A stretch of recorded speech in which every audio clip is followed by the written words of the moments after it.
ସିଏ ନ ମାଂସ କାଟୁନ, ମାଛ କାଟେ।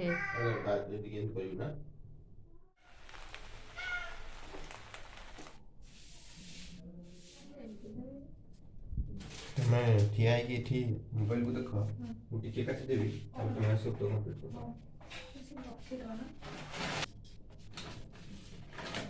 ଆସୁଛି?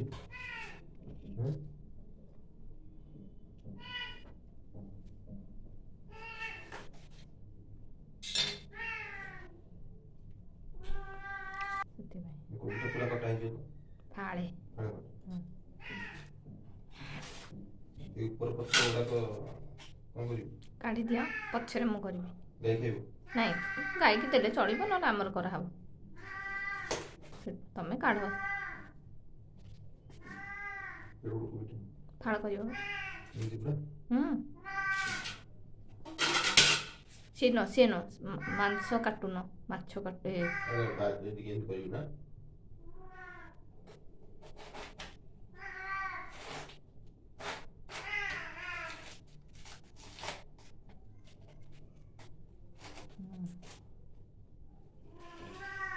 ଏଇ ବିଲେଇଟା ପରେ ଖାଲି ତାରି ଚପଲ ସେଇ ବୋବଉଥିବ, ଜମା କଥା ଶୁଭିବନି, କିଛି ସାଉଣ୍ଡ ଶୁଭିବନି। ତାକୁ ହଟେଇକି ଆସ। ସେଉ ଦେଇଦିଏ, ସେ ଖାଇଦବ, ସେଉ ଖାଇଦବ। ତାକୁ ଏଆଡେ ଆଣନି, ତାର ଓଡ଼ି ଖାଲି ଶୁଭୁଥିବ ସେ କାମରେ। ତାପରେ ସେ ପର ଦୁଆରେ କାଢିବ। ପାଖ କପଡ଼ା ଦେଇଦେବି, ସେପଟ ନାହିଁ, ଏଇ ଯୋଉ କାଠ କପଡ଼ା।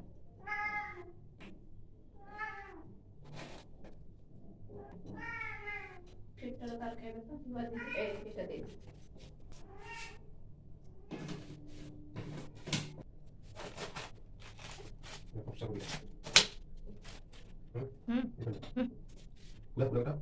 ତାର ଫାଳେ ଠାକୁଟା କାଟି ଦେଇଛି ତ ସେଥିପାଇଁ।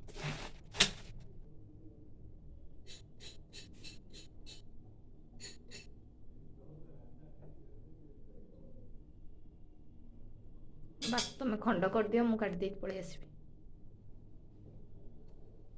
ମଝିରୁ ଖଣ୍ଡ, ସେମିତି ନୁହଁ।